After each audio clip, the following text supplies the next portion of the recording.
lessons, and I'm going to start off by describing the rationale why we do attempt to put together integrated lessons.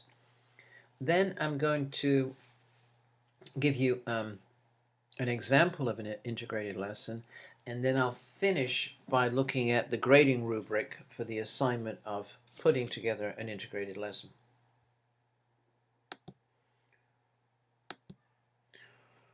Okay, so what do we mean when we talk about integrated skills which feed into an integrated lesson? Here's a quote from Richards, Platt, and Weber. The teaching of the language skills of reading, writing, listening, and speaking in conjunction with each other, as when a lesson involves activities that relate listening and speaking to reading and writing. And that's basically what we're doing when we're putting together an integrated lesson. There are several reasons why we should integrate lessons. First one is in the real world of language use is integrated across the four skills. Think about, say, the whole process of finding a job. Well, you read a job ad in the newspaper or online. You ask a friend about a job, their advice. You find out more information about an employer, which you could do by reading or calling up, speaking to someone. You write a resume, you write a cover letter, and then you go for an interview for a job where your particular skills, your communicative speaking skills, are put to a severe test. So in that particular real-world activity of getting a job, we're using all four skills. Second reason why we should think about integrating lessons is that integrated lessons are more likely to motivate students. Because integrated skills are more likely to involve learners in authentic and realistic tasks, motivation will increase as students see a clear rationale between what they are being asked to do. If they're asked to do discrete tasks involving reading, speaking, writing, and listening, then they will perceive them as pedagogical tasks rather than real-world tasks. And when students see activities, when they're given materials which are authentic, it tends to motivate them a lot more than when they are perceived just as materials created for the abstract notion of language learning. A third reason to integrate lessons. The notion of communicative competence suggests competence on all skill areas.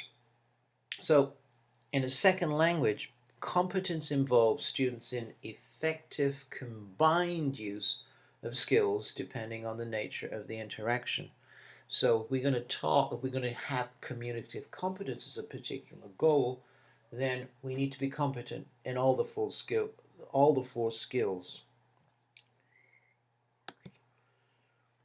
Fourth reason, and this is a kind of a pedagogical reason in terms of the retention of both language and content, is that if we can recycle language and content through the different skill areas, then we've a better chance of retaining both the language and the content. Let's look at types of integration, because there are many different ways that we can put together an integrated lesson. Perhaps the most common one is a thematic integration, where we do a particular lesson on the weather, which would involve listening to a weather forecast, reading a weather forecast, maybe asking about the weather, and maybe writing something about the weather. And so we can think of different themes, and this is a very common way of creating an integrated lesson. And the topics could be clothes, bicycles, anything. We can also integrate lessons based on content. So in a content-based approaches are naturally integrated, because if we're looking at a particular historical event, then we're going to read about it, we're going to hear about it, we're going to write about it, and we're going to speak about it. Another way of thinking about integration is in the form of simulation, problem solving, and discussion. So, for example, finding a job, buying a house, matchmaking could be put together in the form of a discussion and role play. So we take the actual overall our overarching activity of, say, a discussion topic and a role play, and then we build out from there in terms of integration. We can also integrate according to functions of language, complaining, apologizing, for example. The example I'm going to give you later on is basically integrated around the function of describing a picture, which we could better describe as discourse skills. I've got it here under discourse skills. So, for example, reporting speech, describing a picture. So those two categories, functions and discourse skills, tend to overlap. But I've made a distinction there, and we can see it on that level too. Integration can also happen on the level of lexical sets, where we take a particular group of words and we begin to look at those words, those lexes, based upon the 4 different skills. So, for example, it could be a set of terms to describe food. It could be a set of terms to describe emotions, personality traits, etc. Finally, we can begin to integrate on the level of grammar. And this is probably one of the weakest ways we can integrate, because we have to also maintain some integrity in terms of content. But we could, for example, use a grammatical structure like imperatives as the organizing principle of integration, but maintaining also some common content. So those are different ways that we can think about how to integrate a lesson. And you may also have combinations of those particular notions of integration. Fundamental facts about creating an integrated lesson. My fundamental philosophy is that you have to start with the materials. With most material productions, it really is best to start with the materials. You find some material and you think, oh, this is good, I can use this in class. Okay, well, how can you exploit it? How can you develop it? The materials, if you listen closely to them, will tell you how to do that and how to integrate the different skills into that initial material and how to develop from it. So, start with the materials, let the materials dictate the integration. Let the materials dictate integration on the level of lexis, on the level of grammar, pronunciation, skills, topics, etc. Okay, so now I'm going to give you an example of an integrated lesson. Excuse me. So we'll start with a photograph, and in our pre-test we're going to ask our students to look at the photograph of the woman in the park and describe what they see. So we're just getting students going here in terms of finding out what they know and what they know in terms of vocabulary, and what they know in terms of the discourse structure of describing a picture. Then we're going to go on to a listening, and the listening provides the kinds of model model of how you go about describing a picture. And what I've provided here, and you'll find in the folder, is an example of semi-authentic material.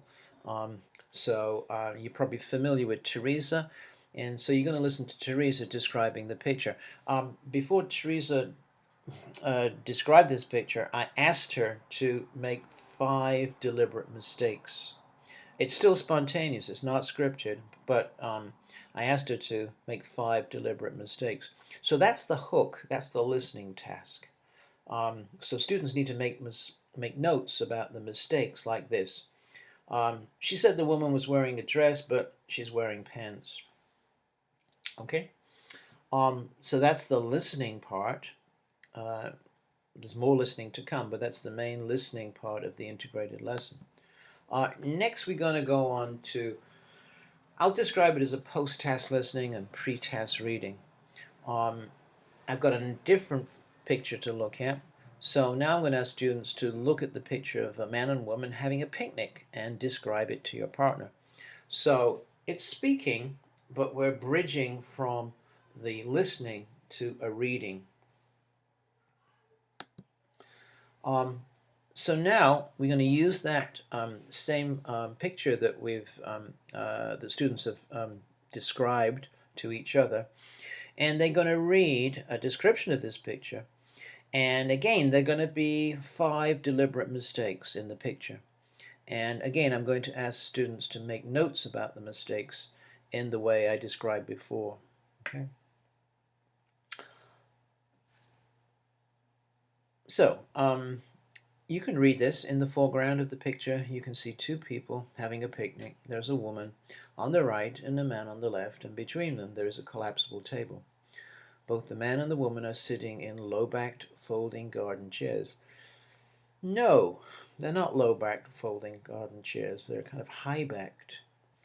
Anyway, you can continue reading this and you can find the 5 particular deliberate mistakes.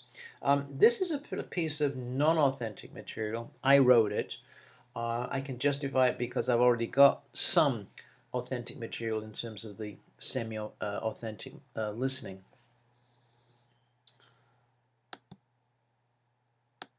Okay, so you can go on and read the rest of that. So after reading and finding the mistakes, I've got another, and I'll call it an in-task reading. It's a focus on language, a focus on form. And what I'm focusing on is the particular language that is used in describing a picture. And I've divided this into 2 parts. A lists a number of prepositions and prepositional phrases that are used in describing a picture in the foreground, in the background, in the top right-hand corner, in the top left-hand corner, at the top, at the bottom, on the left, on the right, etc. And when we're describing a picture, we're also going to do a lot of speculating. So here I've listed a lot of the language of speculation taken from both the listening and from the reading. He seems to be holding a bowl. The woman seems to have finished eating. She seems to be in her late 40s. It looks as if he's eating. She's reading what looks like a magazine. There appears to be the start of a wood or a forest. It must be quite warm. So I'm feeding in the kinds of language that the students will need to do the writing task, which is coming up next.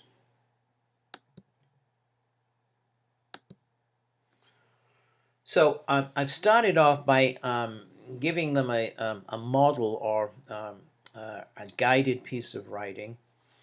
So in the foreground, you can see a woman and 2 dogs. She looks like she is in her early 50s, and she seems to have finished her walk. Okay, so that's the beginning.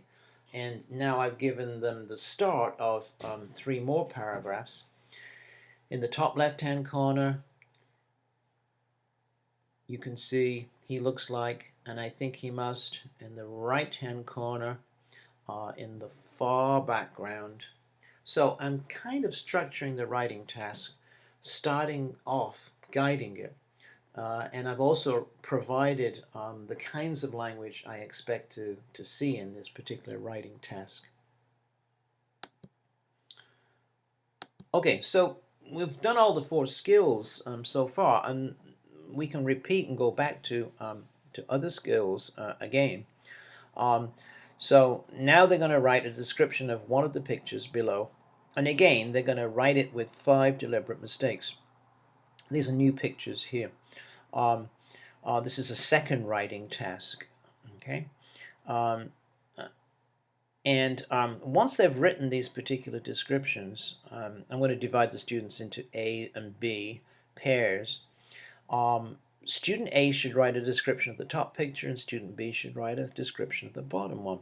When you finish, read your descriptions and listen for the deliberate mistakes. So I've got more writing, more speaking, and more listening. And that's going to complete that particular lesson. So that was an example of how to integrate around the discourse skill of describing a picture. And as you can see, I managed to bring in all the 4 skills, and I managed to recycle a lot of the language and focus on the kinds of language that I used in that particular discourse skill. So when it comes to your assignment, what I need is an integrated lesson plan and justification. And this is going to consist of a full lesson plan which integrates all the skills: speaking, listening, reading, and writing. This lesson plan should be thematically, structurally, functionally, and lexically integrated. So you need to integrate on several different levels. Not all of them, but at least some of those particular levels of integration. At least one of the listening or reading materials must be authentic or semi-authentic material. And make sure that this material is different from anything else you've submitted for these assignments. So as well as the lesson plan and the materials for to be given to the students, you also need to give an explanation or justification of the lesson plan. And for this, you need to reference the text, mainly Brown, and any other particular articles we've looked at in this class. And that's going to be about 750 words, about a page and a half. Okay, so that's the particular requirements. You can see examples of previous integrated lesson plans in this folder, and so that gives us a rubric where I break down the particular grading. So I've broken it down into the different skill areas as to whether you manage to what you accomplish with those different skills: speaking, listening, reading, and writing. There's also a grade for the degree of integration, lesson plan format, originality. Did you use authentic materials? At least one of them, the reading or listening, should be, or semi-authentic. And then there's the justification, and it gives a total of 200 points.